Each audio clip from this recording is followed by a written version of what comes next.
সন্ত ৰামপাল গুৰু মহাৰাজ হৈছে এনে এজন মহাপুৰুষ যিজনে নিজৰ সত্য ভক্তি, তত্ত্বজ্ঞান, কৰোণা আৰু সেৱাৰ বলত সমাজত এক নতুন আদৰ্শ বলবৎ কৰিছে। সন্ত ৰামপাল গুৰু মহাৰাজৰ নেতৃত্বত তেওঁৰ সকলো সৎলোক আশ্ৰমে কৰা বিস্ময়কৰ সমাজ কল্যাণমূলক কামে সমাজখনক সোণালী ভৱিষ্যতৰ এক নতুন আশা দেখুৱাইছে। সন্ত ৰামপাল গুৰু মহাৰাজৰ পৰা নাম দীক্ষা গ্ৰহণ কৰাৰ পিছত লাখ লাখ লোকৰ কৰ্কট ৰোগ, এইডছ আদি দুৰাৰোগ্য ৰোগ নিৰাময় হ'ল। সন্তজনাৰ জ্ঞানৰ পৰা অনুপ্ৰাণিত হৈ তেওঁৰ অনুগামীসকলে লাখ লাখ ইউনিট ৰক্তদান কৰে। সন্তজনাই লাখ লাখ ভগ্নী কন্যাৰ যৌতুকমুক্ত বিয়াৰ আয়োজন কৰালে। সন্তজনাই লাখ লাখ মানুহক ড্ৰাগছ আসক্তিৰ পৰা মুক্ত কৰিলে। কোটি কোটি ধ্বংসপ্ৰাপ্ত পৰিয়াল শান্তিত লাগিল। সন্তজনাৰ আশ্ৰমত সমাৱেশৰ সময়ত বিনামূলীয়া চকুৰ চিকিৎসা আৰু দন্ত চিকিৎসাৰ ব্যৱস্থা কৰা হয়। সন্ত ৰামপাল গুৰু মহাৰাজৰ দ্বাৰা পৰিৱেশ সুৰক্ষাৰ উদ্দেশ্যে সময়ে সময়ে বৃহৎ পৰিসৰত বৃক্ষৰোপণ কৰা হয়। সন্তজনাই আৰ্তজনক তাৎক্ষণিক সকাহ দিবলৈ এম্বুলেন্স সেৱা আৰম্ভ কৰিছে। সন্তজনাই তেওঁৰ অনুগামীসকলক তেওঁলোকৰ শৰীৰ দান কৰিবলৈ অনুপ্ৰাণিত কৰে, যাতে মানৱতাৰ সেৱা আৰু চিকিৎসা ক্ষেত্ৰত উন্নতি কৰিব পৰা যায়। সন্ত ৰামপাল গুৰু মহাৰাজৰ সকলো আশ্ৰমত প্ৰতিদিনে বিনামূলীয়া ধৰ্মভোজৰ আয়োজন কৰা হয়, য'ত প্ৰতিবাৰেই প্ৰতিটো জাতি, প্ৰতিটো ধৰ্মৰ মানুহে একেলগে বহি ভোজন কৰে।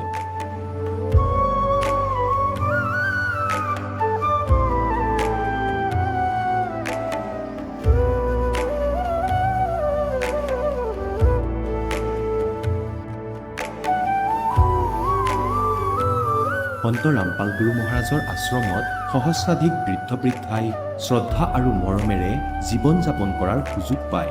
তেওঁলোকৰ থকা খোৱাৰ আৰু স্বাস্থ্যৰ সম্পূৰ্ণ দায়িত্ব সন্ত ৰামপাল গুৰু মহাৰাজে বহন কৰে।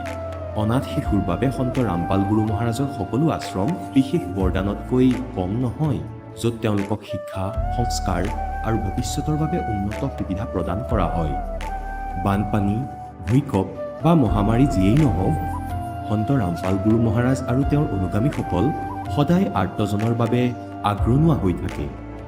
কোভিড মহামাৰীৰ সময়ত সন্ত ৰামপাল গুৰু মহাৰাজৰ আশ্ৰমৰ পৰা কোটি কোটি লোকক খাদ্য, ঔষধ আৰু জীৱন ৰক্ষক সামগ্ৰী যোগান ধৰা হৈছিল। দুখীয়াক সকাহ কৰাই হওক বা যিকোনো শোষিত বা নিপীড়িত শ্ৰেণীৰ অধিকাৰ আৰু মৰ্যাদাৰ বাবে যুঁজ দিয়াই হওক, সন্ত ৰামপাল গুৰু মহাৰাজে সদায় তেওঁলোকৰ সকলো ন্যায্য দাবী চৰকাৰৰ ওচৰলৈ লৈ গৈছে আৰু তেওঁলোকক উপযুক্ত ন্যায় প্ৰদানৰ ক্ষেত্ৰত গুৰুত্বপূৰ্ণ ভূমিকা পালন কৰি আহিছে। সমাজত আধ্যাত্মিক আৰু সামাজিক মূল্যবোধৰ প্ৰতি সজাগতা অনাৰ প্ৰতিটো পদক্ষেপতে সন্ত ৰামপাল গুৰু মহাৰাজ মানৱতাৰ প্ৰকৃত সেৱক হিচাপে প্ৰমাণিত হৈছে। সন্ত ৰামপাল গুৰু মহাৰাজৰ জীৱনে আমাক শিকাইছে যে প্ৰকৃত সেৱা সেইটোহে যিটো নিস্বাৰ্থভাৱে কৰা হয়।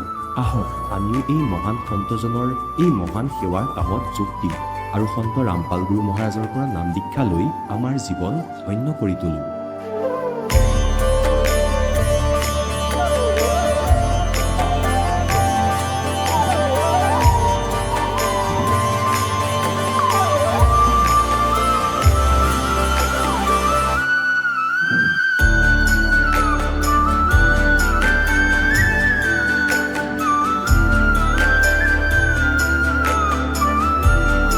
আপোনালোকক পৰিয়ালৰ সৈতে সৎলোক আশ্ৰমলৈ আন্তৰিকতাৰে আমন্ত্ৰণ জনোৱা হয়।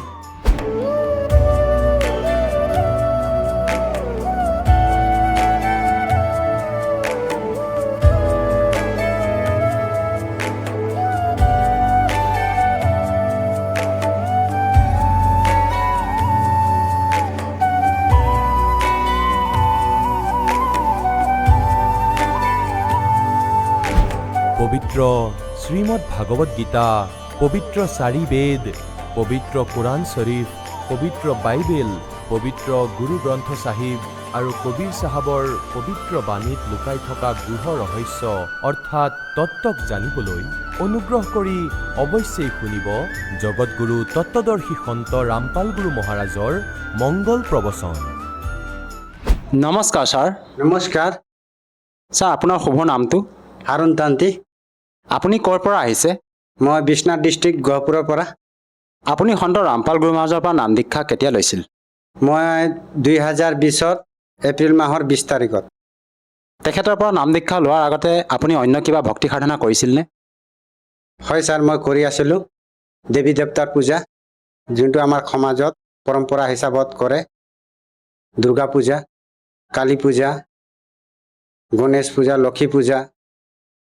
আৰু সেই সাধনাবিলাক আপোনালোকে কেনেধৰণে কৰি আছিল? এইটো পৰম্পৰা হিচাপতে কৰি আছিলোঁ। আপোনাৰ পৰম্পৰাগত সেই ভক্তি সাধনা আপুনি কৰি আছিলে, তেনে ক্ষেত্ৰত আপুনি সন্ত ৰামপাল গুৰু মহাৰাজৰ শৰণলৈ কিয় আহিব লগা হ'ল? মই সেইটো পৰম্পৰা হিচাপত কৰি বহুত মানে লাভ পোৱা নাছিলোঁ আৰু বহুত দুখিত হৈ আছিলোঁ। কেতিয়াও মোৰ শান্তি নাছিলে। আৰু বৰ্তমান আপুনি সন্ত ৰামপাল গুৰু মহাৰাজৰ পৰা নাম দীক্ষা লোৱাৰ পিছত কেনেধৰণৰ লাভ পাইছে? যেতিয়া মই নাম দাম লোৱাৰ আগতে মই লাভ পাইছোঁ। জগতগুৰু তত্ত্বদৰ্শী সন্ত ৰামপালজী মহাৰাজত অহাৰ আগতে লাভ পাইছোঁ। আপুনি যিহেতু ক'লে যে আপুনি সন্ত ৰামপাল গুৰু মহাৰাজৰ পৰা নাম দীক্ষা লোৱাৰ আগতেও আপুনি লাভ পাইছে, সেই লাভ আপুনি কেনেধৰণৰ লাভ পাইছে সেই বিষয়ে অলপ বুজাই কওক। হয়, মই লাভ পাইছোঁ। যেতিয়া মোৰ ইলেক্ট্ৰিক বিল আহিছিলে 12,820 টকা, তেতিয়া মোৰ বন্ধু এজনো মোৰ লগত আছিলে আৰু মোৰ তাত পইচা পাতি একেবাৰে নাছিলে। মই বহুত দুখিত ইলেক্ট্ৰিক বিল মানে দিব নপৰাৰ কাৰণে। তাৰপাছত বাৰে বাৰে মানুহ অহাৰ কাৰণে ঘৰতো অশান্তি পালে। তেতিয়া মোক ক'লে ইলেক্ট্ৰিক বিলটো য'ৰ পৰা আনি পেলাই দি দিয়ক বুলি। তেতিয়া মোৰ তাত পইচা নাছিলে, মই কৰোঁ কি? তেতিয়া সিহঁতি মোক ক'লে, মোৰ বন্ধু আছিলে লগতে, বন্ধুৱে ক'লে ব'ল তাতে একবাৰ গৈ পেলাই চেক কৰোঁ। তেতিয়া আমি 12-13 জন আছিলোঁ তেনেকুৱা লাইনমেনকেইটা দায়িত্ব দিছিলে সিহঁতৰ লগত মই গ'লোঁ, চেক কৰিলোঁ। 12,820 টকা আছিলে মোৰ। তেতিয়া আকৌ 2 নম্বৰ দিনাখনো সিহঁতি আকৌ মোক মাতিলে, আকৌ লৈ গ'ল অফিচত। তাতেও চেক কৰিলে 12,820 টকাই আছিলে। 3 নম্বৰ দিনাখন মোৰ বন্ধু ক'লে যে ব'ল আৰু একবাৰ যাওঁ, চেক লিষ্টটো ওলাম। আকৌ এবাৰ ক'লে। তেতিয়া আমি সেই 12-13 জনেই আছিলোঁ। তেতিয়া ওলাওঁতে তাতে মোৰটো চাইছোঁ 380 টকা আছিল। তেতিয়া মোৰ বন্ধুৱে মোক ক'লে তোৰতো 12,820 টকা আছিলে, কেনেকুৱাকৈ 380 টকা আছে? তেতিয়া মই কৈছোঁ এইটো পৰমাত্মাই বিলখন ভৰি দিছে বুলি ক'লোঁ।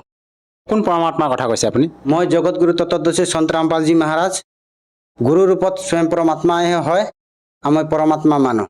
আৰু যিহেতু আপুনি তেখেতৰ পৰা নাম দীক্ষা লোৱাই নাছিলে, তেনে ক্ষেত্ৰত আমাৰ টিভি স্ক্ৰীণত যিসকল দৰ্শকে আপোনাক চাই আছে, প্ৰত্যক্ষ কৰি আছে, তেওঁলোকে কেনেকৈ মানি ল'ব এজন সন্তৰ পৰা নাম দীক্ষা নোলোৱাৰ আগতে আপুনি তেখেতৰ পৰা ইমানখিনি লাভ পাইছে? আমাৰ বাগানত এটা ভকত আছিলে, গুৰুদেৱৰ মানে জগতগুৰু তত্ত্বদৰ্শী সন্ত ৰামপালজী মহাৰাজৰ জ্ঞান গংগা পুস্তক দিছিলে। এইটো হ'ল 2014 চনত। যেতিয়া মোক জ্ঞান গংগা পুস্তক দিছে, তেতিয়া মই জ্ঞান গংগাখন পুস্তকখন পঢ়িলোঁ। তেতিয়া সি কৈছে কোন পৰমাত্মা এজনেই। তেতিয়া সি কৈছে, মই কৈছোঁ তাক বিৰোধ কৰিছোঁ মই। যেতিয়া গুৰুদেৱৰ কথাও কৈছে, জগতগুৰু তত্ত্বদৰ্শী সন্ত ৰামপালজী মহাৰাজ শাস্ত্ৰ অনুকূলত ভক্তি দি আছে বুলি কৈছে। আৰু তাৰ শাস্ত্ৰ অনুকূলত ভক্তি কৰিলে মানে কোনো দুখ কষ্ট নহয় বুলি কৈছে। আৰু জনম মানে ডাইৰেক্ট মানে মোক্ষ আছে বুলি কৈ আছে। তেতিয়া মই কৈছোঁ মোক্ষ দিব পাৰিব জানো? হয় পাৰিব বুলি কৈছে। তেতিয়া কৈছে শাস্ত্ৰ অনুকূলতে ভক্তি দি আছে। ভাবিলোঁ যে হয়, চাওঁ কিতাপখন পঢ়ি চাওঁ, পুস্তকখন পঢ়ি চাওঁ, পঢ়ি থকাটো কি আছে। ভাবিলোঁ মই জ্ঞান গংগা পুস্তকখন লৈ ল'লোঁ। তাক ক'লোঁ মূল্যটো কিবা দিব লাগে নেকি? সি কৈছে 20 টকা এটা দিলে হ'ব বুলি কৈছে। তেতিয়া এনে চাইছোঁ এইটোতো 20 টকা, এইটোতো মাৰ্কেটত যেনিবা 120 টকামান ল'ব, পুস্তকখন যে 20 টকা যে দি আছে কেলে? তেতিয়া ভগত আত্মাটো কৈছে যে এইটো আমাৰ সেৱা হয় বুলি কৈছে। পৰমাত্মাৰ জ্ঞানটো আমি প্ৰচাৰ কৰি আছোঁ বুলি ক'লে। ঠিকে আছে, ময়ো পঢ়ি চাওঁ। ময়ো দেৱী দেৱতাৰ পূজা বহুত কৰি আছিলোঁ। দুৰ্গা মাক মই সৰ্বশ্ৰেষ্ঠ বুলি মানি আছিলোঁ, মাতা দুৰ্গাক। তেতিয়া চাওঁ এই কিবা পঢ়ি চাওঁ বুলি ক'লোঁ। যেতিয়া মই পঢ়িলোঁ, তেতিয়া মোৰ তাত বাইবেলো আছিলে, বাইবেলো মিলালোঁ। তেতিয়া এজনৰ মানে মোৰ ভাল চিনাকি এটা আছিলে মানে লাইনত, সি তাত শ্ৰীমদ ভাগৱত গীতাও আছিলে। তেতিয়া শ্ৰীমদ ভাগৱত গীতাও মানে তাৰ লগত মিলিলে। তেতিয়া চালোঁ যে হয়, এইটো পূৰ্ণ পৰমাত্মাই হয় আৰু গুৰু ৰূপত স্বয়ং কবিৰ চাহেবে আহিছে।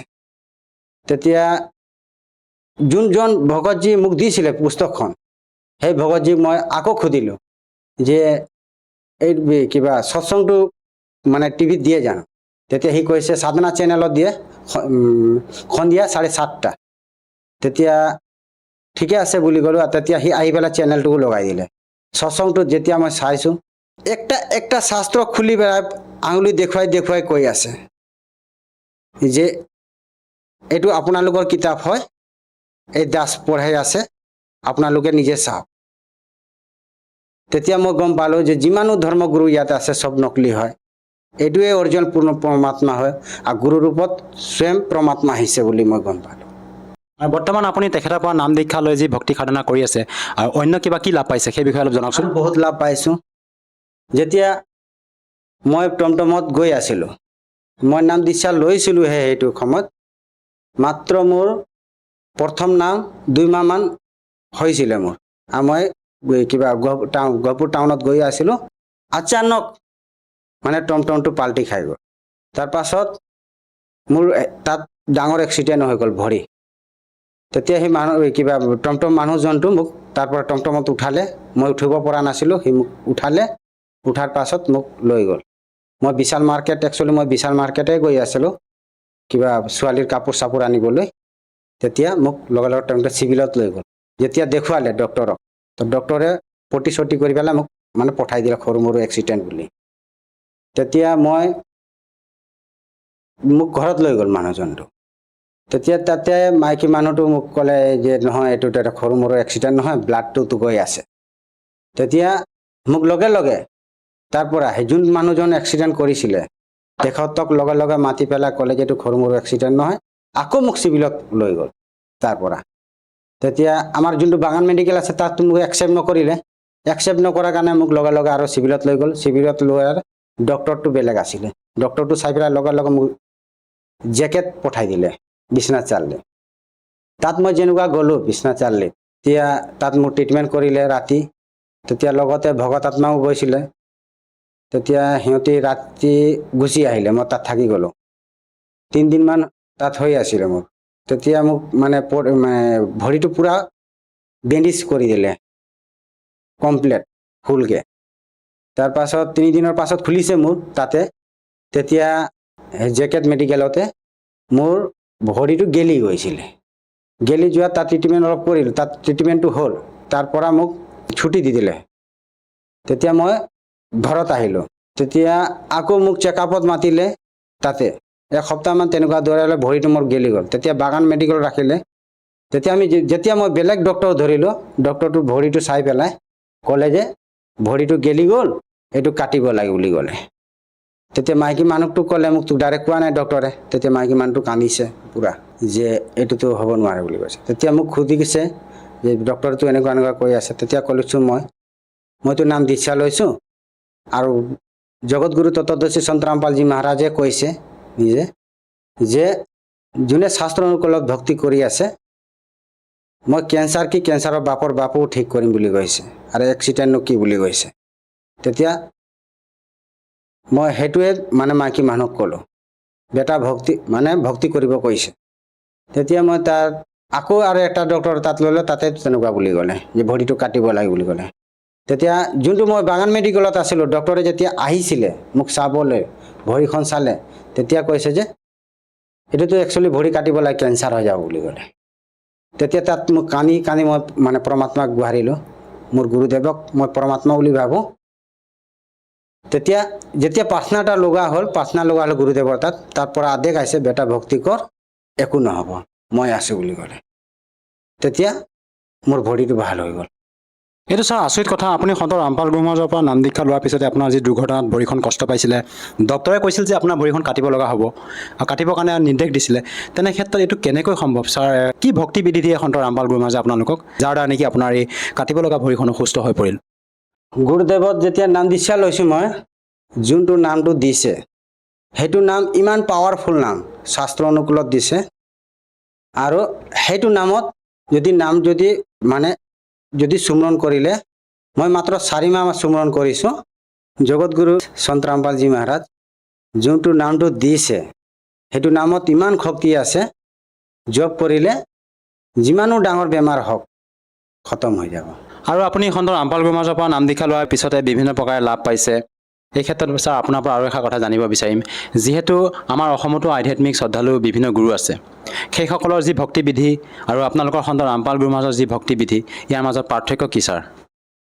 পাৰ্থক্য এইটো আছে, সন্ত ৰামপালজী মহাৰাজ যোনটো ভক্তি কৈ আছে চব শাস্ত্ৰ অনুকূলত, আৰু যিমানো ধৰ্মগুৰু আছে কোনো শাস্ত্ৰত কোনো প্ৰমাণ নাই। ছাৰ, যিহেতু আপুনি সন্ত ৰামপাল গুৰু মহাৰাজৰ পৰা নাম দীক্ষা লোৱাৰ পিছতে বিভিন্ন প্ৰকাৰে লাভ পাইছে, আৰু আপুনি নিজে মত ব্যক্ত কৰিছে যে তেখেতৰ পৰা নাম দীক্ষা নোলোৱাৰ আগতেও আপুনি জ্ঞান গংগা নামৰ পুথি অধ্যয়ন কৰিও নাম দীক্ষা নোলোৱাৰ আগতে উপকৃত হৈছে। এই ক্ষেত্ৰত ছাৰ, আপুনি যিসকল দৰ্শকে আপোনাক আজি টিভি স্ক্ৰীণত প্ৰত্যক্ষ কৰি আছে, তেওঁলোকক কি বাৰ্তা দিব বিচাৰে যাতে তেওঁলোকেও আপোনাৰ দৰে উপকৃত হ'ব পাৰে? একচুৱেলি মই বাৰ্তা দিব নোৱাৰোঁ, মই চিৰিফ হাত জোৰি প্ৰাৰ্থনা কৰিব পাৰিম যাতে মই যেনেকুৱা আগত পৰম্পৰা হিচাপত দুৰ্গা পূজা, কালী পূজা, লক্ষী পূজা, গণেশ পূজা যিমান পূজা আছিলে মই কৰি আছিলোঁ, মই লাভ পোৱা নাছিলোঁ। তেনেকৈ যেতিয়া মই সন্ত ৰামপালজী মহাৰাজৰ ওচৰত আহিলোঁ তেতিয়া মই লাভ পালোঁ। আপোনালোকে সন্ত ৰামপালজী মহাৰাজৰ জ্ঞান গংগা পুস্তক জীৱনৰ সুসম্পদ পঢ়ি পেলাই জ্ঞানটো মিলক, আৰু সন্ত ৰামপালজী মহাৰাজৰ ওচৰত আহি পেলাই নাম দীক্ষা লওক, যাতে মোৰ নিচিনা আপোনালোকেও লাভ পাব। ছাৰ, যিহেতু আপোনালোকৰ গুৰু সন্ত ৰামপাল গুৰু মহাৰাজ হাৰিয়ানা প্ৰান্তৰ নিবাসী হয়, তেনে ক্ষেত্ৰত যদিহে কোনো লোকে তেখেতৰ পৰা সহজভাৱে নাম দীক্ষা ল'ব বিচাৰে, কেনেকৈ ল'ব পাৰিব? আজিকালিতো একেবাৰে সহজ, আৰু মানুহবিলাক যিমানো আছে শিক্ষিত সমাজ হয়, চবৰ হাতত মোবাইল থাকে, বিভিন্ন ধৰণৰ প্লেটফৰ্মত গৈ সন্ত ৰামপালজী মহাৰাজ বুলি চাৰ্চ কৰক, তাৰ তলত সৎসং আহিব, সৎসঙৰ তলত নাম্বাৰ থাকিব, নাম্বাৰত গৈ পেলাই কল কৰি পেলাই বিনামূলীয়াকৈ নাম দীক্ষা ল'ব পাৰিব। ধন্যবাদ থাকিল ছাৰ। সৎসাহিব। এতিয়া জগতগুৰু তত্ত্বদৰ্শী সন্ত ৰামপাল গুৰু মহাৰাজৰ সৎসংগৰ মাধ্যমেৰে সেই অদ্বিতীয় আধ্যাত্মিক জ্ঞানৰ বিষয়ে জানি লওঁ, যাৰ মাধ্যমেৰে আপোনালোকেও প্ৰাপ্ত কৰিব পাৰিব এনেকুৱা আধ্যাত্মিক, মানসিক আৰু ভৌতিক সুখ যি এতিয়ালৈকে কেৱল আপোনালোকে মীৰাবাই, ধ্ৰুৱ, প্ৰহ্লাদ আদি কেইজনমান ভক্তৰ জীৱন কথাতহে শুনিছে। এতিয়া শুনক তত্ত্বদৰ্শী সন্তৰ সৈতে শাস্ত্ৰ অনুকূল ভক্তি সৎসংগ, এনেকুৱা অদ্বিতীয় আধ্যাত্মিক জ্ঞান যাৰ প্ৰমাণ আছে সকলো ধৰ্মৰ সকলো পবিত্ৰ শাস্ত্ৰত। এই মিছাসকল সুখ বুলি ভাবি আছে আপোনালোকে। কাৰোবাৰ বহুত দুখ আছে, তাতকৈ আপোনাৰ দুখ অলপ কম, তাকেই সুখ বুলি ভাবি আছে। উদাহৰণস্বৰূপে যেনেকৈ এজন পুত্ৰই মৃত্যুপ্ৰাপ্ত কৰিলে, তেওঁৰ 3জন পুত্ৰ আছিল, 2জন বাচি গ'ল, বেয়াকৈ কান্দি আছিল, মূৰ মাৰি আছিল। সুখ ব্যক্ত কৰিবলৈ বহুত ব্যক্তি উপস্থিত হৈছিল। সুখ ব্যক্ত কৰা সকলৰ মাজত এজন ব্যক্তি এনেকুৱা আছিলে যাৰ এজনেই পুত্ৰ আছিল, আৰু সিও কিছুদিন আগতেই মৃত্যুপ্ৰাপ্ত কৰিলে। গতিকে অন্য সান্তনা দিয়াসকলে ক'লে যে চোৱা ভাই, এই ব্যক্তিজনক চাই তুমি কিছু সন্তোষ হোৱা, আপোনাৰতো 2জন পুত্ৰ এতিয়াও বাচি আছে, এজনৰহে মৃত্যু হৈছে, কিন্তু ইয়াৰ ফালে চোৱা, ইয়াৰ এজনেই পুত্ৰ আছিল আৰু তাৰো মৃত্যু হ'ল, তেওঁ ধৈৰ্য ধৰিবলগীয়া হ'ল। তেতিয়া সেই ব্যক্তিয়ে অলপ সকাহ পালে, কন্দা বন্ধ কৰিলে, এইটো ভাবি যে ইয়াতকৈতো ময়েই সুখত আছো, কাৰণ মোৰ 2জন পুত্ৰ এতিয়াও বাচি আছে, ইয়াৰ এটাই পুত্ৰ আছিল, সিও মৃত্যুপ্ৰাপ্ত কৰিলে। গতিকে ইয়াত পৰমাত্মাই কয়, আমি এই অলপ দুখক সুখ বুলি মানি আছো, আনক তুলনা কৰি। যদি অলপমান দুখ আছে তাকেই সুখ বুলি ভাবিছো যে ইয়াতকৈতো মই সুখী, গতিকে এয়া সুখ নহয়। ইয়াতো বিকল্প হয় যে আমাৰ তাত আন উপায় নাই, আৰু এয়া আমাৰ বাধ্যতা নিজৰ মনটো কঠিন কৰা। ইয়াৰ বিকল্প হ'ল যে পৰমাত্মাৰ নাম জপ কৰা, সৎভক্তি কৰা, ভগৱানক ভয় কৰা, পাপক ভয় কৰা, কাৰো আত্মাক কষ্ট নিদিবা, কাৰণ আত্মা পৰমাত্মাৰেই অংশ। যদি কাৰোবাৰ আত্মাই কষ্ট পায় তেন্তে ভগৱানে কষ্ট পায়। इसलिए लंसा बच्चा कर्म কেতিয়াও কাৰো আত্মাকে কষ্ট দিব নালাগে। যদিহে পাৰে সকাহ দিয়ক। যদি কাৰোবাক সকাহ দিব নোৱাৰে, যদি সুখ দিব নোৱাৰা, দুখ দিয়াৰ কথাও নাভাবিবা, সপোনতো নাভাবিবা। সেইবাবে সৎসংগলৈ আহিলে আপোনাক জ্ঞান দিয়া হয়, সমাধান কোৱা হয়, ভগৱানৰ কথা কোৱা হয়, সেই সঁচা নাম কোৱা হয়, যাৰ দ্বাৰা আপোনাৰ মুক্তি হ'ব। পুণ্যাত্মাসকল, যি লোকত আপুনি বাস কৰি আছে সেই লোক কাল ভগৱানৰ লোক। এতিয়ালৈকে আপোনালোকৰ জ্ঞান নাছিলেই ভগৱানৰ ভক্তিৰ। কোনোবাই কিবা পূজা কৰিছিল, কোনোবাই কিবা। যলৈ আমি যাওঁ তাতেই লাখ লাখ মানুহৰ সমাগম হয়। হনুমান মন্দিৰলৈ গৈছিলো, বালাজী তাতো এনেকুৱাই। বৈষ্ণদেৱীৰ মন্দিৰলৈ গৈছিলো, তাতো এনেকুৱাই লাখৰ সংখ্যাত। অন্য যিকোনো তীৰ্থধামলৈ যাওঁ বহুত হাজাৰৰ সংখ্যাত শ্ৰদ্ধালুৱে তাত শ্ৰদ্ধা কৰিবলৈ যায়।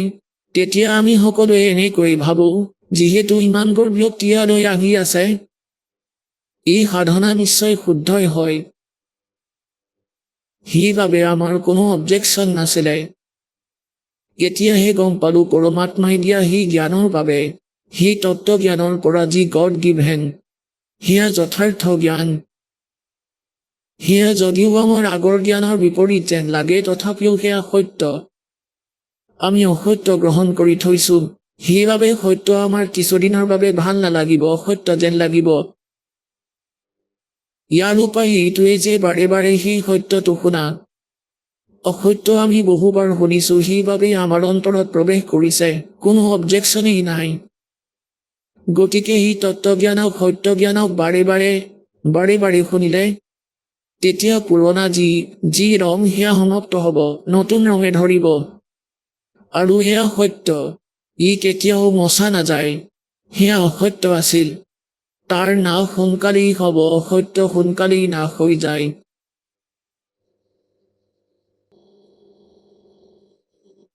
আমি যি লোকত বাস কৰি আছো, এই লোক বহুত বেয়া।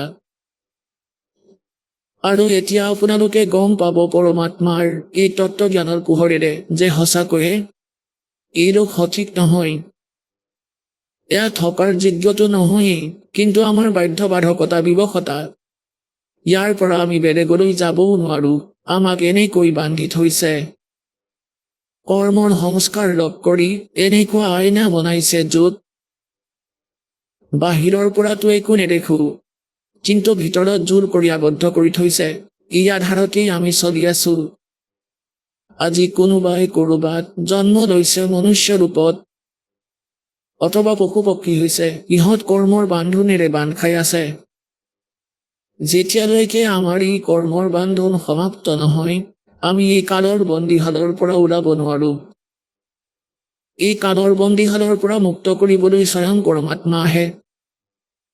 আমাক যথাৰ্থ জ্ঞান দিব বিচাৰে, কিন্তু আমি অজ্ঞানতাৰে ইমান পৰিপূৰ্ণ হৈ আছো যে আমাৰ যিসকল ধৰ্মগুৰু আছে সিহঁতো ইমানেই অজ্ঞানী। আৰু সেইকাৰণেই আমি পৰমাত্মাক চিনি নাপালো। কিয়নো আমি কিবা জ্ঞান কৰোবাৰ পৰা শুনিলে যি নিজৰ জ্ঞানৰ বিপৰীত, তাৰ সমাধানৰ বাবে আমি গুৰুদেৱৰ ওচৰলৈ যাওঁ। আৰু গুৰুদেৱৰো সেয়াই জ্ঞান আছে যি আমাক কৈ থৈছে। যদি তেওঁক তুমি অন্য জ্ঞানৰ কথা কোৱা যে মই এনেকৈ শুনিছো, তেতিয়া তেওঁ তৎক্ষণাতেই মানা কৰিব যে এনেকুৱা কোনো জ্ঞান নাই, এইবোৰ মিছা। এতিয়া ঈশ্বৰৰ ওচৰত বিকল্প নাই। গুৰুদেৱে যিহেতু কৈছে সত্য, তেওঁ ঠিকেই কৈছে চাগে। এইটোৱেই কাৰণ যাৰ বাবে আমি আজিলৈ ভগৱানৰ পৰা আৰু এই তত্ত্বজ্ঞানৰ পৰা অপৰিচিত আৰু বঞ্চিত হৈ থাকিলো। এতিয়া পৰমাত্মাই দয়া কৰিলে। सतगुरु आए दया करी ऐसे दीन दयाल बंदी छोड़ वृत्ति तास का जठरग्नि प्रतिपाल। सतगुरु आए दया करी ऐसे दीन दयाल, और बंदी छोड़ वृद्ध तास का जठरग्नि प्रतिपाल। পৰমাত্মাই স্বয়ং এজন সদগুৰুৰ ৰূপ ধৰি তত্ত্বদৰ্শী সন্তৰ ৰূপ ধৰি ই কালৰ লোকত আহিলে। सतगुरु आए दया करी ऐसे दीन दयाल, ऐसे दीन दयाल, ओए होए, और बंदी छोड़ वृत्तास का মুক্তিদাতাৰ অৰ্থ কি? अमर करूं सतलोक पठाऊं, ताते बंदी छोड़ कहाऊं। কালৰ এই সংস্কাৰবোৰৰ কালৰ কৰ্মবান্ধনবোৰক কটা মুক্তি দিয়া জনক মুক্তিদাতা বুলি কয়। বান্ধনৰ পৰা মুক্তি দিওঁতা। अमर करूं এনেকুৱা স্থানলৈ লৈ যাম পৰমাত্মাই কৈছে সৎ ভক্তি কৰাই, যলৈ যোৱাৰ পিছত সাধক সংসাৰলৈ আৰু কেতিয়াও উভতি নাহে। अमर करूं सतलोक पठाऊं। সত্যলোক সেই স্থান যাৰ বিষয়ে শ্ৰীমদ ভাগৱত গীতা অধ্যায় নম্বৰ 18 শ্লোক নম্বৰ 62-63 আৰু অধ্যায় 15 শ্লোক নম্বৰ 4 বৰ্ণনা কৰিছে। তাত কৈছে যে গীতাৰ জ্ঞানদাতা ব্ৰহ্ম হয়, কাল হয়, ই 21 ব্ৰহ্মাণ্ডৰ স্বামী। স্বৰপুৰুষ বুলি ইয়াকেই কয়। ই স্বয়ঙেই কয় যে অৰ্জুন, তুমি সৰ্বভাৱেৰে সেই পৰমেশ্বৰৰ শৰণলৈ যোৱা, অৰ্থাৎ গীতাৰ জ্ঞানদাতাতকৈ বেলেগ সেই ভগৱান। আৰু শ্ৰীকৃষ্ণত প্ৰৱেশ কৰি গীতাৰ এই জ্ঞান কাল ভগৱানে কৈ আছে যে অৰ্জুন, তুমি সৰ্বভাৱেৰে সেই পৰমেশ্বৰৰ শৰণলৈ যোৱা, তেওঁৰ কৃপাতি তুমি পৰম শান্তি আৰু সনাতন পৰম ধাম প্ৰাপ্ত কৰিবা।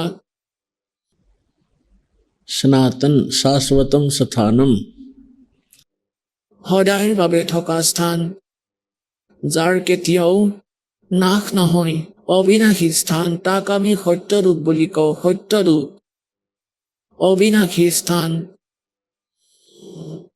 গীতাৰ অধ্যায় নম্বৰ 15 শ্লোক নম্বৰ 4 কৈছে যে তত্ত্বদৰ্শী সন্তৰ প্ৰাপ্তিৰ পিছত তত্ত্বজ্ঞানৰূপী অস্ত্ৰৰ দ্বাৰা এই অজ্ঞানৰূপী অন্ধকাৰৰ বেমেজালি কাটি তাৰ পিছত পৰমেশ্বৰৰ সেই পৰম পদৰ সন্ধান কৰিব লাগে, যলৈ যোৱাৰ পিছত সাধক আৰু কেতিয়াও সংসাৰলৈ উভতি নাহে। আৰু গীতাৰ জ্ঞানদাতাই নিজৰ স্থিতিৰ কথা কৈ কৰিছে গীতাৰ অধ্যায় নম্বৰ 2 শ্লোক নম্বৰ 12, গীতাৰ অধ্যায় নম্বৰ 4 শ্লোক নম্বৰ 5 আৰু 9, গীতাৰ অধ্যায় নম্বৰ 10 শ্লোক নম্বৰ 2 স্পষ্ট কৰিছে যে অৰ্জুন, তোমাৰ আৰু মোৰ বহুত জন্ম হৈ গৈছে। সেই সকলোবোৰ তুমি নাজানা, কিন্তু মই জানো। মোৰ জন্ম আৰু কৰ্ম অলৌকিক। মোৰ উৎপত্তি অধ্যায় নম্বৰ 10 শ্লোক নম্বৰ 2 কৈছে যে মোৰ জন্ম, মোৰ উৎপত্তিক এই ঋষিসকলে আৰু দেৱতা ব্ৰহ্মা বিষ্ণু মহেশ্বৰীও নাজানে, কাৰণ ইহঁত মোৰ পৰাই উৎপন্ন হৈছে। গতিকে যেনেকৈ পিতা পিতৃৰ উৎপত্তিৰ কথা সন্তানে ক'ব নোৱাৰে, ককাকে ক'ব পাৰে, ঠিক সেই প্ৰকাৰে সৰ্বব্ৰহ্মাণ্ডৰ ৰচয়িতা আৰু এই সকলোবোৰ জীৱৰ উৎপত্তি কৰা পৰমাত্মা, এয়া পূৰ্ণ ব্ৰহ্ম সত্যপুৰুষ কবিৰ চাহিব। শ্ৰীমদ ভাগৱত গীতাৰ অধ্যায় নম্বৰ 15 শ্লোক নম্বৰ 16 আৰু 17 তিনিজন পুৰুষৰ কথা কৈছে। এজন স্বৰপুৰুষী কাল হয় ব্ৰহ্ম, যি গীতাৰ জ্ঞান শ্ৰীকৃষ্ণত প্ৰৱেশ কৰি কৈ আছে ই 21 ব্ৰহ্মাণ্ডৰ প্ৰভু, 21 ব্ৰহ্মাণ্ডৰ স্বামী, আৰু শ্ৰী ব্ৰহ্মা, শ্ৰী বিষ্ণু, শ্ৰী শিৱ এওঁৰেই পুত্ৰ। আৰু দুৰ্গা এওঁলোকৰ মাতৃ ব্ৰহ্মা বিষ্ণু মহেশ্বৰৰ আৰু দুৰ্গা কাল ভগৱানৰ পত্নী আৰু ব্ৰহ্মাদেৱ ৰজগুণ হয় আৰু বিষ্ণুদেৱ শতগুণ আৰু শিৱদেৱ তমগুণ আৰু ইহঁত কেৱল তিনিটা লোকৰহে স্বামী পৃথিৱী লোক পাতাল লোক আৰু স্বৰ্গলোক এই তিনিটা লোকৰ এটা এটা বিভাগত নিজৰ নিজৰ গুণৰ মালিক ৰজগুণ বিভাগৰ ব্ৰহ্মাদেৱ শতগুণ বিভাগৰ বিষ্ণুদেৱ তমগুণ বিভাগৰ শংকৰ মাত্ৰ এই তিনি লোকৰ এখন ব্ৰহ্মাণ্ডৰ কেনেকুৱা 21খন ব্ৰহ্মাণ্ড এওঁলোকৰ পিতৃৰ যিমানৰি মালিক স্বামী ইয়াক চৰপুৰুষ বুলিও কোৱা হয় গীতাৰ অধ্যায় নম্বৰ 15 শ্লোক নম্বৰ 16 আৰু 17 গীতাৰ অধ্যায় নম্বৰ 7 29 8 মন্ত্ৰ 1 আৰু 3 আৰু 5 পৰা 10 ভিতৰত এই বিৱৰণ স্পষ্ট কৰা হৈছে কৈ আছো গীতাৰ অধ্যায় নম্বৰ 15 শ্লোক নম্বৰ 16 তিনিজন পুৰুষ আছে পুৰুষ মানে প্ৰভু স্বামী এজন ক্ষৰ পুৰুষ আছে তেওঁ 21 ব্ৰহ্মাণ্ডৰ স্বামী দ্বিতীয়জন অক্ষৰ পুৰুষ যাক পৰব্ৰহ্ম বুলিও কোৱা হয়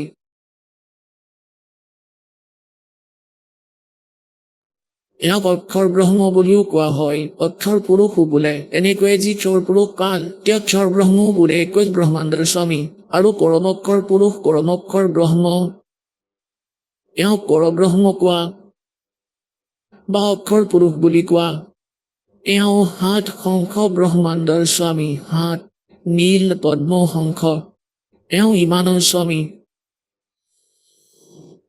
আৰু এই দুয়োজন ক্ষৰ পুৰুষ আৰু অক্ষৰ পুৰুষ অৰ্থাৎ এওঁলোকৰ অন্তৰ্গত যিমানবোৰ প্ৰাণী আছে সকলোৱে নাশবান জীৱাত্মাটো কাৰোৱেই নমৰে সেইটো বিষয়ে বেলেগ সেইবাবে গীতা অধ্যায় নম্বৰ 15 শ্লোক নম্বৰ 17 তৎক্ষণাৎ কৈছে যে অৰ্জুন उत्तम पुरुष है तू अन्य परमात्मा इति उदारते ये लोग तरम अविश्य विवर्ती अवैश्वर তৎক্ষণাতেই কৈছে যে এই দুয়োজনতকৈ ক্ষৰ পুৰুষ আৰু অক্ষৰ পুৰুষতকৈ কোনোবা আন এজন আছে যিজন উত্তম পুৰুষ পুৰুষোত্তম শ্ৰেষ্ঠ পৰমাত্মা শ্ৰেষ্ঠ প্ৰভু और परमात्मा इति उदारते তেওঁক পৰমাত্মা বুলি কোৱা হয় পৰমাত্মাৰ যি পৰিভাষা পৰম মানে শ্ৰেষ্ঠ আত্মা মানে আত্মা গতিকে শ্ৰেষ্ঠ আত্মা তেওঁৱেই যি কেতিয়াও কাকো দুখ নিদিয়ে কেৱল সুখেই সুখ দিয়ে তেওঁক পৰমাত্মা বোলে কিন্তু আমি ভুলতে ইয়াৰ ভগৱান ক্ষৰ পুৰুষকো পৰমাত্মা বুলি কওঁ পৰমাত্মা মানে আমাতকৈ যিজন উত্তম শ্ৰেষ্ঠ শক্তিশালী বলৱান সেইবাবে তেওঁক পৰমাত্মা বুলি মনাটো আমাৰ বাধ্যতা কিন্তু বাস্তৱত তেওঁ পৰমাত্মা নহয় ক্ষৰ পুৰুষ এনেকৈ অক্ষৰ পুৰুষ তেওঁ পৰমাত্মা নহয় পৰমাত্মা কেৱল এজনেই পৰম অক্ষৰ পুৰুষ পৰম অক্ষৰ ব্ৰহ্ম যিজন সমগ্ৰ সৃষ্টিৰ ৰচয়িতা সকলোৰে উৎপাদক উৎপত্তিকৰ্তা আৰু সত্য লোকত থাকে তাৰ পৰা গতি কৰি আহে ভাল আত্মাবোৰক লগ কৰে তেওঁলোকক জ্ঞান দিয়ে ভগৱানে তাৰ পিছত সত্য লোকৰ সৈতে পৰিচিত কৰাই নিজৰ সাক্ষী বনাই এৰি দিয়ে সেই মহাপুৰুষসকলৰ জ্ঞান আৰু সকলো সদগ্ৰন্থত থকা প্ৰমাণ একেই এনেদৰে আমি ভগৱানক চিনি পোৱাটো সহজ হৈ পৰে গতিকে গীতাৰ অধ্যায় নম্বৰ 15 শ্লোক নম্বৰ 17 স্পষ্ট কৰিছে যে उत्तम पुरुष है तू अन्य परमात्मा इति उदारते और ये लोग तरम अवैश्य विवर्ती अवैश्वर তেওঁৱেই তিনি লোকতে যিয়ে তিনিও লোকতে প্ৰৱেশ কৰি সকলোৰে ধাৰণ পোষণ কৰে যেনেকৈ গীতাৰ অধ্যায় নম্বৰ 15 শ্লোক 1 পৰা 4 আছে যে को जड़ और नीचे को तीनों गुण रूपी शाखा वाला এই উৰুটাকৈ ওলমি থকা সংসাৰৰূপী আহঁতৰ গছ বুলি ভাবা আৰু যি ব্যক্তি যি সন্ত ইয়াৰ সকলো বিভাগৰ সৈতে পৰিচিত তেন্তে তেওঁ তত্ত্বদৰ্শী সন্ত গতিকে পৰমেশ্বৰ স্বয়ং সদগুৰু হৈ আহিছিলে তেওঁ ই যথাৰ্থ জ্ঞান দিছিলে যে कि अक्षर पुरुष एक पेड़ है सरपुरुष वाकी डार और तीनों देवा शाखा है ये पांच रूप संसार। গতিকে ইয়াত 15 নম্বৰ অধ্যায় 17 নম্বৰ শ্লোকত গীতাত যি কৈছে তিনিজন পুৰুষ আছে উত্তম পুৰুষ কিন্তু অন্য 17 তেওঁ কোন হয় ইয়াৰ প্ৰমাণ আমি ইয়াৰ পৰা ল'ম গীতাৰ অধ্যায় নম্বৰ 7 শ্লোক নম্বৰ 29ত গীতাৰ জ্ঞানদাতাই কৈ আছে যে মই যি জ্ঞান দিওঁ অৰ্জুন যে ইয়াক আশ্ৰয় বনাই লৈ এই জ্ঞানক আধাৰ বনাই লৈ চতুৰ্থ অধ্যায়ৰ 32 আৰু 34 নম্বৰ শ্লোকত কৈছে যে তত্ত্বদৰ্শী সন্তৰ ভূমিকা কৰিবলৈ পৰমেশ্বৰ স্বয়ং আহে তেওঁ নিজৰ মুখ কমলেৰে যথাৰ্থ জ্ঞান ধাৰ্মিক যজ্ঞৰ তথ্য অনুষ্ঠানৰ তথ্য তেওঁহি বিস্তাৰিতভাৱে কয় সি পৰমাত্মাৰ মুখ কমলেৰে উচ্চাৰিত বাণীত পৰমাত্মাৰ মুখৰ পৰা উচ্চাৰিত বাণীত সচিদানন্দ ঘন ব্ৰহ্মৰ বাণীত বিস্তাৰিতভাৱে কোৱা হৈছে সেয়া তত্ত্বজ্ঞান যি ভগৱানে নিজে কৈছে সেই তত্ত্বজ্ঞান তুমি তত্ত্বদৰ্শী সন্তৰ ওচৰলৈ গৈ বুজা চতুৰ্থ অধ্যায়ৰ 34 নম্বৰ শ্লোকত তেওঁক দণ্ডৱত প্ৰণাম জনালে কপটতা এৰি নম্ৰতাপূৰ্বক প্ৰশ্ন কৰিলে সেই তত্ত্বদৰ্শী সন্তই তোমাক পৰমাত্মা তত্ত্বৰ জ্ঞান দিব তাত কৈছে যে তত্ত্বদৰ্শী সন্তৰ সন্ধান কৰা আৰু সেই তত্ত্বদৰ্শী সন্তই তোমাক তত্ত্বজ্ঞানৰ উপদেশ কৰিব গতিকে যিজন গীতাৰ জ্ঞানদাতাতকৈ বেলেগ তেওঁ ভগৱান হয় যিয়ে এই বাণী কৈছে আৰু সেই জ্ঞান বেলেগ গীতাতকৈ বেলেগ জ্ঞান যি সেই তত্ত্বদৰ্শী সন্তই ক'ব গতিকে এই দাস সেই তত্ত্বদৰ্শী সন্ত পৰমাত্মাই দয়া কৰিছে এই দাসৰ ওপৰত আপোনালোকৰ বাবে এই দাসক সি অমূল্য জ্ঞান দিছে যি আজিলৈকে আমাৰ ঋষি মহৰ্ষি গুৰু মণ্ডলেশ্বৰসকলে গম পোৱা নাছিলে তেওঁলোকে নিজৰ জীৱন ব্যৰ্থ কৰি গ'ল আৰু শ্ৰদ্ধালুসকলকো ভ্ৰমিত কৰি গ'ল এতিয়া ইয়াত গীতাৰ অধ্যায় নম্বৰ 7 শ্লোক নম্বৰ 29ত কৈছে যে অৰ্জুন যে যিয়েই মোৰ এই জ্ঞানক আধাৰ বনাব আশ্ৰয় কৰি ল'ব আৰু তত্ত্বদৰ্শী সন্তৰ সন্ধান কৰি ল'ব পাৰিব जरा मरण मोक्षाय यतन्ति ते जरा मरण मोक्षाय माम आश्रिते यतन्ति ते यतन्ति ये ते ब्रह्म तत्विदु कर्षणम अध्यात्म कर्म च अखिलम যে যিয়ে মোৰ এই জ্ঞানক আশ্ৰয় বনাই লৈ আৰু তত্ত্বদৰ্শী সন্তৰ সন্ধান কৰে সেই ব্যক্তি আকৌ জৰা আৰু মৰণৰ পৰা জৰা মানে বৃদ্ধাৱস্থা মৰণ মানে মৃত্যুৰ এই কষ্টৰ পৰা বাচি যোৱাৰ অৰ্থেহে প্ৰযত্ন কৰে কোনে কৰে এনেকুৱা প্ৰযত্ন বৃদ্ধাৱস্থা আৰু মৃত্যুৰ পৰা বাচি যোৱাৰ প্ৰযত্ন কোনে কৰে যিয়ে এই সংসাৰৰ কোনো বস্তুৰেই ডিমাণ্ড নকৰে ইচ্ছা নাৰাখে তেওঁ কোন হয় তেওঁ হয় যিজন তৎব্ৰহ্মৰ সৈতে পৰিচিত হৈছে আৰু সকলো আধ্যাত্মিক জ্ঞানৰ সৈতে পৰিচিত আৰু সকলো কৰ্মৰ সৈতে যিজন পৰিচিত সেই ব্যক্তিয়ে বৃদ্ধাৱস্থা আৰু মৃত্যুৰ পৰা বাচি যাবলৈ ৰক্ষা পাবলৈ প্ৰযত্ন কৰি থাকে প্ৰযত্নশীল হয় এতিয়া অষ্টম অধ্যায়ৰ প্ৰথম মন্ত্ৰত অৰ্জুনে সুধিলে किम तत्ब्रह्म और किम अध्यात्म किम कर्म पुरुषोत्तम अधिभूत किम उच्यते अब यहाँ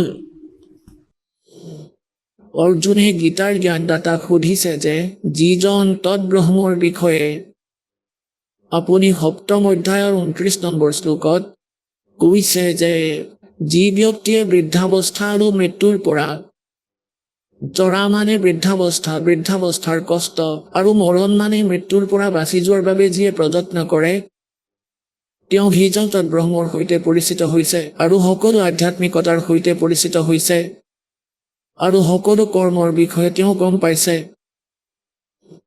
গতিকে তেওঁলোকেই বৃদ্ধাৱস্থা আৰু মৃত্যুৰ পৰা বাচিবলৈ বহুত চেষ্টা কৰে। অৰ্জুনে অষ্টম অধ্যায়ৰ প্ৰথম মন্ত্ৰত সুধিছিলে যে কিম তদ্ব্ৰহ্ম, তদ্ব্ৰহ্ম কি, আধ্যাত্মিকতা কি আৰু কৰ্ম কি।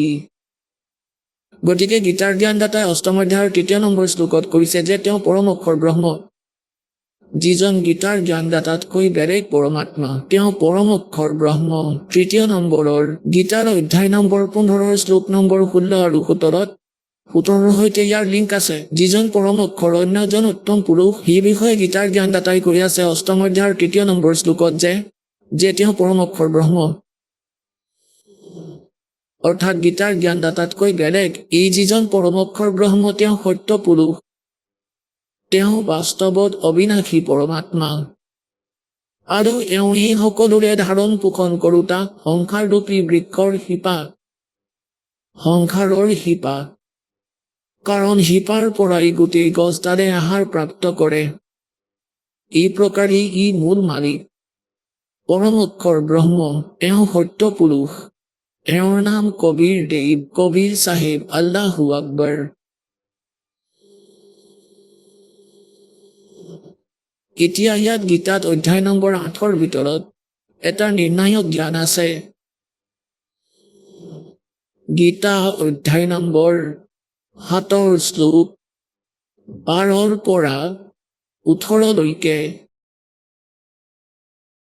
গীতাৰ জ্ঞানদাতাই প্ৰথমতেতো ব্ৰহ্মা বিষ্ণু মহেশ্বৰ তিনিওজনকে পূজা কৰাটো ব্যৰ্থ বুলি কৈছে। আকৌ কৈছে যে মোৰ বিষয়ে কেৱল মোৰ ৪ প্ৰকাৰে সাধনা কৰে, যেনেকৈ অথাৰ্থী, আৰ্ট, জিজ্ঞাসু আৰু জ্ঞানী। এই ৪টাৰে ৩টা প্ৰিজেক্ট কৰিছে গীতাৰ জ্ঞানদাতাই। আৰু জ্ঞানীক উত্তম বুলি মানিছে। জ্ঞানী সেইজন ব্যক্তি যাৰ এইটো জ্ঞান হৈছে যে মানৱ শৰীৰ কেৱল মুক্তিপ্ৰাপ্ত কৰাৰ বাবে প্ৰাপ্ত হয়। দ্বিতীয়টো জ্ঞান এইটো হয় যে পূৰ্ণ সন্ত আৰু পূৰ্ণ পৰমাত্মাৰ দ্বাৰাহে মুক্তি সম্ভৱ। আন উপাসনা, অন্য পূজা কৰিলে, অন্য দেৱতাৰ পূজা কৰিলে মুক্তি সম্ভৱ নহয়। তেওঁলোক ইমানেই পৰিচিত হৈ যায় যে অন্য দেৱতাৰ পূজা নকৰে তেওঁলোকে। সেয়েহে তত্ত্বদৰ্শী সন্ত নোপোৱাৰ বাবে ব্ৰহ্মকে, গীতাৰ জ্ঞানদাতাক, বেদৰ জ্ঞানদাতাক, যাৰ নাম ওম, এওঁ পূৰ্ণ পৰমাত্মা বুলি মানি তেওঁৰ ওপৰত সমৰ্পিত। এতিয়া গীতাৰ জ্ঞানদাতাই ১৮ নম্বৰ শ্লোকত কৈছে, সপ্তম অধ্যায়ৰ ১৮ নম্বৰ শ্লোকত কৈছে যে জ্ঞানী আত্মা হয়তো উদাৰী, কাৰণ এওঁলোকে পৰমাত্মাক পাবলৈ নিজৰ জীৱন উৎসৰ্গা কৰিলে, আন উপাসনা এৰিলে আৰু একমাত্ৰ পৰমাত্মাৰ বাবেই জীৱন সমৰ্পিত কৰিলে। কিন্তু তত্ত্বদৰ্শী সন্তক প্ৰাপ্ত নকৰাৰ বাবে মোৰ অনুত্তম বেয়া অযথা সাধনাতেই আস্থিত। কাৰণ এওঁলোকে তত্ত্বদৰ্শী সন্ত নাপালে। সপ্তম অধ্যায়ৰ ১৯ নম্বৰ শ্লোকত গীতাৰ জ্ঞানদাতাই কৈছে যে বহু নাম জন্মানামন্তে জ্ঞানৱান মাম প্ৰপদ্যে। বহু জনমৰ অন্তৰ জনমত এই জ্ঞানী, কোনো জ্ঞানী ব্যক্তিয়ে মোৰ ভক্তি কৰে, নহলে তলৰ লোকসকলে আন দেৱী দেৱতাৰ পূজাতেই ব্যস্ত থাকে। আৰু এইটো কোৱা বাসুদেৱ সৰ্বমিতি স্বয়মাত্মা সুদুৰ্লভে। এই জ্ঞান দিয়া মহাত্মা বহুত কষ্টৰে পাবা অৰ্জুন, যে বাসুদেৱেই সকলো। বাসুদেৱৰ পৰিভাষাৰ সৈতেও আমি পৰিচিত নাছিলো পুণ্যাত্মাসকল। আমি শ্ৰীকৃষ্ণদেৱক বাসুদেৱ বুলি মানি আছিলো। আৰু আমাৰ দ্বিতীয়টো অজ্ঞানতা এইটো আছিল যে শ্ৰীকৃষ্ণকেই আমি গীতাৰ জ্ঞানদাতা বুলি মানি আছিলো। যদি আমি গীতাৰ জ্ঞানদাতা বুলি মানো, তেন্তে সপ্তম অধ্যায়ৰ ১৯ নম্বৰ শ্লোকত তেওঁ এইটো কৈছে যে বাসুদেৱ সৰ্বম। তেন্তে বাসুদেৱ কোন, যাৰ বিষয়ে শ্ৰীকৃষ্ণই কৈ আছে? আমাৰ বুদ্ধিয়ে কাম কৰা নাছিলে, কাৰণ আমি বালক আছিলো, তত্ত্বজ্ঞানহীন আছিলো। ইয়াত কি কৈছে যে গীতাৰ জ্ঞানদাতা কালে কৈছে শ্ৰীকৃষ্ণত প্ৰৱেশ কৰি ই কৈছে এই যি গীতাৰ জ্ঞানদাতা তেওঁ স্বয়ং সপ্তম অধ্যায় 19 নম্বৰ শ্লোকত কৈছে যে वासुदेव सर्वमिति स महात्मा सुदुर्लभ है। এতিয়া বাসুদেৱৰ অৰ্থ হ'ল সকলোৰে ওপৰত যাৰ সত্তা আছে, অল আৰ কণ্ট্ৰলাৰ।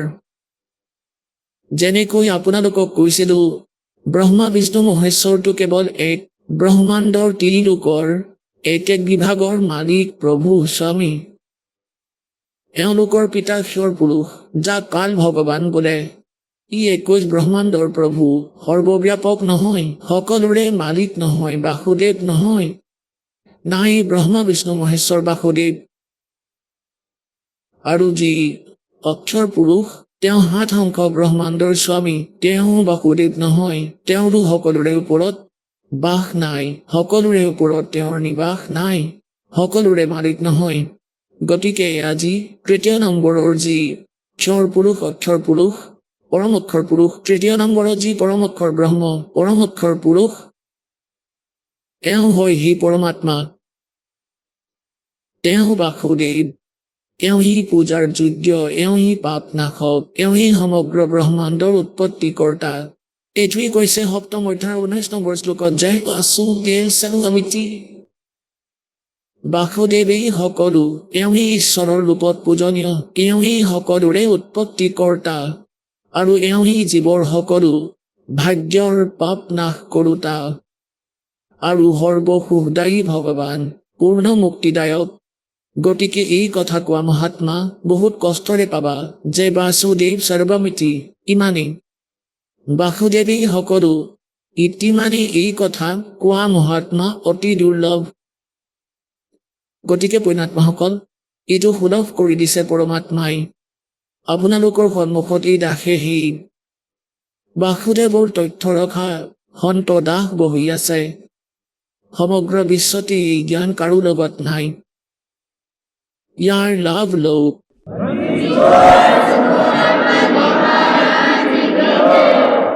এতিয়া আমি আকৌ আহোঁ গীতাৰ অধ্যায় নম্বৰ 7লৈ। গীতাৰ জ্ঞানদাতাই ব্ৰহ্মা বিষ্ণু মহেশ্বৰ আৰু নিজৰ স্থিতি ক'লে। আহক আমি এতিয়া সেই শ্ৰদ্ধালুসকলৰ অনুভৱবোৰ জানো, যিসকলে জগতগুৰু তত্ত্বদৰ্শী সন্ত ৰামপাল গুৰু মহাৰাজৰ পৰা দীক্ষা প্ৰাপ্ত কৰিছে তথা তেওঁ কোৱা ভক্তি মাৰ্গ এওঁলোকে অৱলম্বন কৰি আছে। নমস্কাৰ ছাৰ। নমস্কাৰ ছাৰ। ছাৰ কি নাম আপোনাৰ? গজেন্দ্ৰ দেহৰী। গজেন্দ্ৰৰ আপুনি ক'ৰ পৰা আহিছে?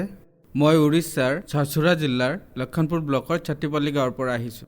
ছাৰ সন্ত ৰামপালদেৱ মহাৰাজৰ পৰা নাম দীক্ষা কেতিয়া ল'লে? মই সন্ত ৰামপালদেৱ মহাৰাজৰ পৰা নাম দীক্ষা 2020 জুন মাহত লৈছিলোঁ। সন্ত ৰামপালদেৱ মহাৰাজৰ পৰা নাম দীক্ষা লোৱাৰ আগতে আপুনি কি ভক্তি সাধনা কৰিছিল? মই সন্ত ৰামপালদেৱ মহাৰাজৰ পৰা নাম দীক্ষা লোৱাৰ আগতে সকলো গুৰুৰ ভক্তি কৰিছিলোঁ। উৰিষ্যাত যিমানবোৰ আছে যেনে ব্ৰহ্মকুমাৰী ওম শান্তি, জয় গুৰুদেৱ আলেক মহিমা, সদগুৰু কৃষ্ণগুৰু, সকলোৰে ভক্তি কৰিছিলোঁ। আৰু সৰুৰে পৰা মোৰ এটা ডাঙৰ বেমাৰ আছিল। ডক্টৰে কৈ দিছিলে যে এইটো ঠিক নহ'ব, অসাধাৰণ ৰোগ হয়। সেইবাবে মই ভক্তিত বিলীন হৈ গৈছিলোঁ, সৰুৰে পৰা বিলীন হৈ গৈছিলোঁ। চিকাছ এলুমিনিয়াছ এনচেডাছিছ আছিল। আমাৰ তাৰে বুৰ্লাৰ উৰিষ্যাৰ বুৰ্লা নামৰ এখন ডাঙৰ হস্পিটেল আছে, তাৰে ওচৰত গুপ্তা নাৰ্ছিং হোম আছে। তাৰে ডক্টৰে কৈ দিছিলে। যেতিয়া মোক তাৰ পৰা ঘৰৰ মানুহে লৈ আহিলে তেতিয়াৰ পৰাই মই ভক্তি আৰম্ভ কৰিছিলোঁ, যাতে পৰমাত্মাৰ শৰণলৈ গৈ কল্যাণ কৰিব পাৰোঁ আৰু ভক্তি কৰিব পাৰোঁ আৰু মুক্তি লৈ সংসাৰৰ পৰা উদ্ধাৰ হৈ যাওঁ। এনেকৈ সৰুৰ পৰা ভক্তি কৰিছিলোঁ। কিন্তু ভক্তি কৰিও একো সকাহ পোৱা নাছিলোঁ। য'তে নাযাওঁ কিয়, য'তে গুৰু নবনাওঁ কিয়, ক'তোৱে সকাহ পোৱা নাছিলোঁ। শেষত মই এনেকৈ ভাবিলোঁ যে কিবা খাই বিষ খাই মৰি থাকিম, কাৰণ মই জীয়াই থাকিব বিচৰা নাছিলোঁ। মোৰ ঘৃণা হৈ গৈছিলে। লাহে লাহে শৰীৰ ইমান বেয়া হৈ গৈছিলে যে মোৰ জীয়াই থকাৰ কোনো আশাই নাছিলে, বাচি থকাৰ বাবে ইচ্ছাই নোহোৱা হৈ গৈছিল। লাহে লাহে মই শেষত এজন সৎগুৰু আছে উৰিষ্যাত, আৰু ছত্তীশগড়ৰ বৰ্ডাৰত এজন সৎগুৰু বনাই ল'লোঁ আৰু ভজন কীৰ্তন কৰি থাকিলোঁ। তেওঁৰ তাতো 8-10 বছৰ ভজন কীৰ্তন কৰিলোঁ, কিন্তু একো নহ'ল। শেষত মই মই এই মাছ মাংস সকলো খাইছিলোঁ, কণী খাইছিলোঁ, মাছ মাংস সকলো খাইছিলোঁ, পানো খাইছিলোঁ, গুটখাও খাইছিলোঁ। যেতিয়া মই এই সকলোবোৰ কৰি আছিলোঁ তেতিয়া মোৰ গ'ল্ড ব্লাডাৰত ষ্ট'ন হৈ গৈছিলে, জণ্ডিছো হৈছিল আৰু চাইটিকাও হৈছিল। তাৰপিছত মই যেতিয়া ডক্টৰক দেখুৱালোঁ, তেওঁ ক'লে অপাৰেশ্যন কৰাব লাগিব, এই বেমাৰৰ কোনো চিকিৎসা নাই, ইয়াৰ অপাৰেশ্যন কৰাব লাগিব। পিছত টিবিও হৈ গৈছিলে। ডক্টৰে ক'লে বহুত বেছিয়ে সমস্যা আছে। তেতিয়া মই ভাবিলোঁ যে মোৰ এতিয়া আৰু একো নহ'ব, ডক্টৰে এতিয়া অপাৰেশ্যনো নকৰোঁ বুলি ক'লে। মই বহুত দুৰ্বল আছিলোঁ, অপাৰেশ্যন কৰিলে মৰি থাকিম। গতিকে এনেকৈ মই বহুত মানুহক লগ কৰিছিলোঁ, ভক্তিৰ বিষয়ে আলোচনা কৰিছিলোঁ যে মই কি ভক্তি কৰোঁ, কেনেকৈ ভক্তি কৰোঁ, যাতে মই সকাহ পাওঁ, কাক গুৰু বনাওঁ।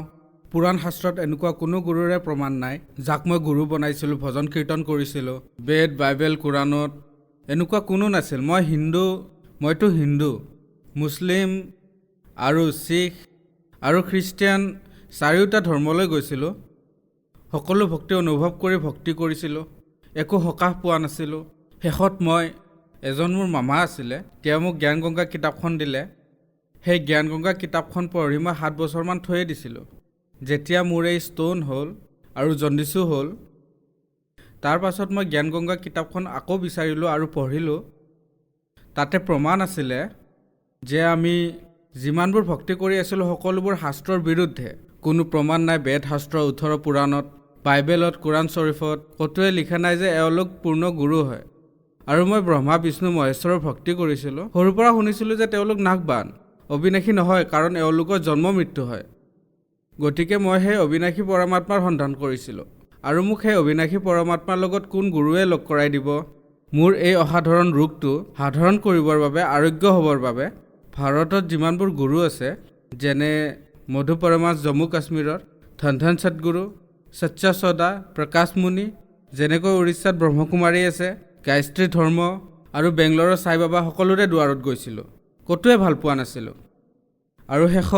আৰু শেষত মোক মামাই জ্ঞান গংগা কিতাপখন দিছিলে, সেইখন মই পঢ়িলোঁ। তাতেই সকলো প্ৰমাণ আছিলে যে গীতাত প্ৰমাণ আছে যে ভগৱান আৰু যাৰ কথা কৈ আছে যে সেই তত্ত্বদৰ্শী সন্ত শৰণলৈ যোৱা, তেওঁৱেই সঁচা গুৰু, পূৰ্ণ গুৰু, সম্পূৰ্ণ গুৰু হয়, তেওঁৱেই তোমাক পৰমাত্মাৰ প্ৰাপ্তি কৰাব।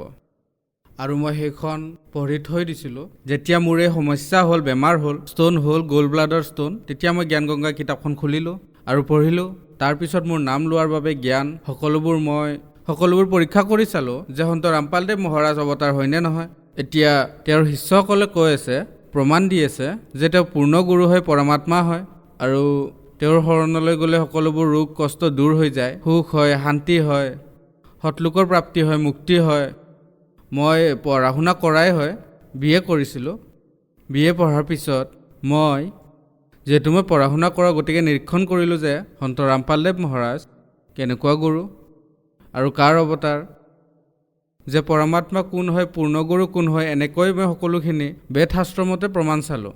যেনে শ্ৰীমদ ভাগৱত গীতাৰ অধ্যায় 4 শ্লোক নম্বৰ 34 লিখা আছে যে অৰ্জুন, তুমি সৰ্বভাৱেৰে সৰলতাপূৰ্বক নিষ্কপট ভাৱেৰে সেই তত্ত্বদৰ্শী সন্তৰ শৰণলৈ যোৱা, তেওঁৱেই তোমাক তত্ত্বজ্ঞান দিব। আৰু সেই তত্ত্বজ্ঞান পাই তুমি সেই পৰম পদক বিচাৰি ল'বা, যলৈ গ'লে মানুহ সংসাৰৰ মাজলৈ ঘূৰি আহিবলগীয়া নহয়। তাৰপিছত মই 2 ধৰণৰ গীতা আনিলোঁ, তাতে ভেৰিফাই কৰিলোঁ, তাক মিলালোঁ যে সন্ত ৰামপালদেৱ মহাৰাজে জ্ঞান গংগা কিতাপত যিমানেই 18 পুৰাণ, 4 বেদ, 6খন শাস্ত্ৰ, বাইবেল গুৰু গ্ৰন্থত যিমানবোৰ প্ৰমাণ দিছে, সকলোবোৰ আনি মোৰ লগত যিমানবোৰ বেদ গ্ৰন্থ আছে তাতে মিলাই চালোঁ। ওচৰৰ গাঁৱৰ যিমানবোৰ মানুহৰ লগত মোৰ ওচৰত যিকেইখন নাছিল, সেইবোৰ মই ওচৰ পাজৰৰ গাঁৱলৈ গৈ মিলাই চালোঁ। যিমানবোৰ শ্লোক তাত লিখা আছিলে মিলাই চালোঁ, ঠিকেই আছিলে। আৰু মই বুজিলোঁ যে সন্ত ৰামপালদেৱ মহাৰাজ পূৰ্ণ পৰমাত্মা, অবিনাশী পূৰ্ণ ব্ৰহ্ম কবিৰ চাহেবৰ অৱতাৰ। কাৰণ বাইবেলত, অৰ্থডক্স বাইবেলত লিখা আছে যে কবিৰেই পৰমাত্মা। কোৰাণ শ্বৰীফত লিখা আছে যে আল্লাহ কবিৰ হয়। গুৰু গ্ৰন্থত লিখা আছে যে গুৰু নানকে কৈছে যে কবিৰেই পৰমাত্মা হয়। আৰু শ্ৰীমদ ভাগৱত গীতাৰ 17 নম্বৰ অধ্যায়ত কবিৰ চাহেবৰ নাম আছে। আৰু ভাগৱত গীতাৰ 7 নম্বৰ অধ্যায়ৰ 9 নম্বৰ শ্লোকতো আছে। সকলো মিলাই চালোঁ আৰু মানিলোঁ যে তেওঁৱেই গুৰু হয় আৰু কবিৰ চাহেবে পৰমাত্মা আৰু কবিৰ চাহেবৰ অৱতাৰ সন্ত ৰামপালদেৱ মহাৰাজ। তেতিয়া মই নাম ল'ম বুলি থিৰাং কৰিলোঁ। আৰু হাৰিয়ানাত যেতিয়া মই মোবাইলত সৎসংগ চালোঁ, তেওঁৰ সৎসংগ চালোঁ, তাত হালধীয়া শাৰীত যি নাম্বাৰ আহে, সেই হালধীয়া শাৰীত হাৰিয়ানাৰ আশ্ৰমত ফোন লগালোঁ। তাৰ পৰা আদেশ আহিলে যে আপুনি উৰিষ্যাৰ যি সম্বলপুৰ নামদান কেন্দ্ৰ আছে, ভুৱনেশ্বৰ আৰু কালাহান্দিতো আছে, যিখন ওচৰ তাৰে নম্বৰ দিম। তেতিয়া মই ক'লোঁ যে সম্বলপুৰ নামদান কেন্দ্ৰ মোৰ ওচৰ হ'ব। সন্ত ৰামপালদেৱ মহাৰাজৰ সম্বলপুৰত যি নামদান কেন্দ্ৰ আছে, 2020-21 অনলাইন মোবাইলত নামদান দীক্ষা ল'লোঁ। ছাৰ, আপুনি কৈছে যে আপোনাৰ চিকল চাইল্ড নামৰ বেমাৰ আছিলে, জণ্ডিছ আছিলে, লিভাৰত কেঞ্চাৰ আছিলে। আপুনি কেইদিনমান পিছত মৰিব বুলি ডক্টৰে কৈছিলে। তাৰপিছত আপুনি সন্ত ৰামপালদেৱ মহাৰাজৰ পৰা নাম দীক্ষা ল'লে। তেন্তে কি আপুনি বেমাৰ ভাল পালেনে? যিমানবোৰ বেমাৰ আছিলে মই সকলোৰে পৰা লাহে লাহে ভাল পালোঁ। এতিয়া সুস্থ, মোৰ সকলো বেমাৰ দূৰ হ'ল। মই এতিয়া ভক্তি কৰি আছোঁ আৰু মোৰ যিমানবোৰ বেমাৰ আছিলে সকলোৰে পৰা পৰিত্ৰাণ পালোঁ। চিকাৰ চেলৰ বাবে মই 24টা যি লাগিছিলে, ট্ৰামাডল লাগিছিলে, ডাইনাপাল লাগিছিলে, পেণ্ডৰ লাগিছিলে, এই সকলোবোৰ লগাইছিলোঁ। যিমান দেৰিলৈকে ইয়াৰ প্ৰভাৱ আছিল তেতিয়ালৈকে ভাল লাগিছিল। তাৰ প্ৰভাৱ শেষ হোৱাৰ পিছত ভাল নলগা হয়। এনেকৈয়ে মই চলি আছিলোঁ। আৰু যেতিয়া পৰমাত্মাৰ শৰণলৈ আহিলোঁ, মুক্তিদাতা সন্ত ৰামপালদেৱ মহাৰাজৰ শৰণলৈ আহিলোঁ, তেতিয়াৰ পৰা মই ভাল পাবলৈ ধৰিলোঁ আৰু মেডিচিন এৰি দিলোঁ। মেডিচিন, ঔষধ সকলো এৰিলোঁ। এতিয়া সুস্থ, এতিয়া পৰমাত্মাৰ ভক্তি কৰি আছোঁ। ছাৰ, মোৰ পইচা আৰ্থিক অৱস্থা বহুত বেয়া আছিলে, ঘৰত বহুত সমস্যা হৈছিল। সন্ত ৰামপালদেৱ মহাৰাজৰ দয়াত ঘৰত অশান্তি কম হ'ল আৰু আৰ্থিক স্থিতিও সলনি হ'ল। এতিয়া পৰমাত্মাৰ দয়াত সকলো ঠিকে আছে। ছাৰ, আপোনাৰ পঢ়া শুনা কি? মই পৰমাত্মাৰ দয়াত BA কমপ্লিট কৰিছোঁ আৰু উৰিষ্যাৰ যি উৎকল ইউনিভাৰ্চিটি আছে তাতে MBAৰ এডমিশ্যন লৈছোঁ আৰু এতিয়া পঢ়া শুনা আৰু ভক্তি দুয়োটাই চলি আছে। ছাৰ, আপুনি এজন শিক্ষিত মানুহ আৰু আপুনি কৈছে যে সন্ত ৰামপালদেৱ মহাৰাজৰ পৰা অনলাইনত নাম দীক্ষা লৈছে। আপোনাৰ বহুত বেমাৰ আছিলে। আপুনি কৈছে যে প্ৰায় সকলো ধৰ্মতে আপুনি গুৰু বনাইছে। জগন্নাথ মন্দিৰলৈ গ'ল, দেৱী দেৱতাৰ ওচৰলৈ গ'ল, ক'তোৱে ভাল নাপালে। কিন্তু আপুনি সন্ত ৰামপালদেৱ মহাৰাজৰ পৰা অনলাইন নাম দীক্ষা লৈ ভাল পাই গ'ল। এইটো কেনেকৈ সম্ভৱ? মুক্তিদাতা সন্ত ৰামপালদেৱ মহাৰাজে যি নাম দীক্ষা দিয়ে, যি মন্ত্ৰ দিয়ে, সকলোবোৰ শ্ৰীমদ ভাগৱত গীতাৰ 17 নম্বৰ অধ্যায়ৰ 23 নম্বৰ শ্লোকত ওম তৎসৎ যি আছে, সেইটোত 3বাৰকৈ পৰমাত্মাই নাম দিয়ে। গতিকে যেতিয়া আমি এই শাস্ত্ৰ অনুকূল ভক্তি কৰোঁ, মই শাস্ত্ৰ অনুকূল ভক্তি কৰিছিলোঁ, তেতিয়াহে মই লাভ পাবলৈ ধৰিলোঁ। স্বাস্থ্য সলনি হ'বলৈ ধৰিছিল, আৰোগ্য হ'ব ধৰিলোঁ। আৰু এয়াতো প্ৰমাণিত জ্ঞান হয়, প্ৰমাণিত ভক্তি, যি সৎগুৰু মুক্তিদাতা সন্ত ৰামপালদেৱ মহাৰাজৰ পৰা পাইছোঁ। ছাৰ, আপুনি কৈছে যে আপোনাৰ বহুত বেছি বেমাৰ আছিলে। এনেকুৱা বেমাৰ আছিলে যে সেয়া কেতিয়াও ভাল নহয়। আপুনি সন্ত ৰামপালদেৱ মহাৰাজৰ শিষ্যসকলৰ ইণ্টাৰভিউ চালে যে তেওঁলোকে ঠিক হৈ আছে, গতিকে আপুনিও ঠিক হ'ব। আজি আপুনি টিভিৰ সন্মুখত থিয় হৈ আছে আৰু আপুনিও এক উদাহৰণ। আৰু যিসকল আজি সমস্যাত আছে আৰু আপোনাক টিভিত দেখি আছে, তেওঁলোকক কি ক'ব?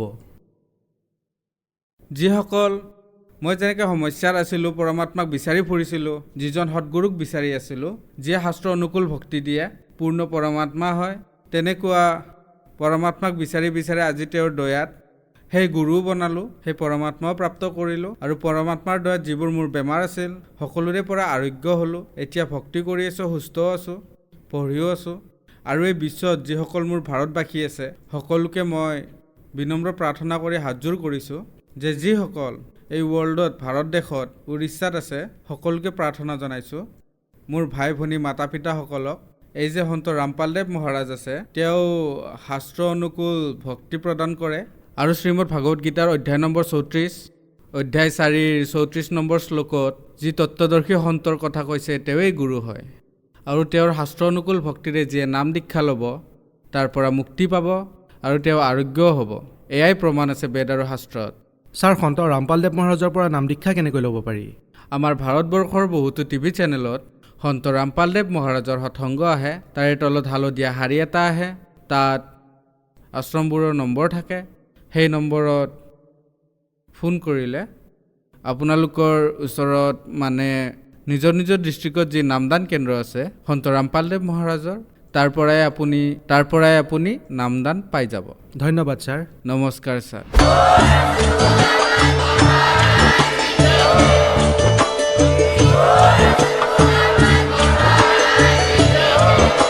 আপুনি শুনি আছিলে জগতগুৰু তত্ত্বদৰ্শী সন্ত ৰামপাল গুৰু মহাৰাজৰ মংগল প্ৰবচন।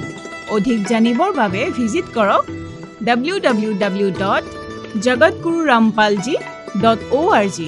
সন্ত ৰামপাল গুৰু মহাৰাজৰ শুভ আশীৰ্বাদত সমগ্ৰ বিশ্বতে 500তকৈ অধিক নাম দীক্ষা কেন্দ্ৰ আছে, য'ত সন্ত ৰামপাল গুৰু মহাৰাজৰ দ্বাৰা বিনামূলীয়াকৈ নাম দীক্ষা দি থকা হৈছে। আপোনাৰ ওচৰৰ নাম দীক্ষা কেন্দ্ৰৰ ঠিকনা জানিবলৈ সম্পৰ্ক কৰক 7082208528।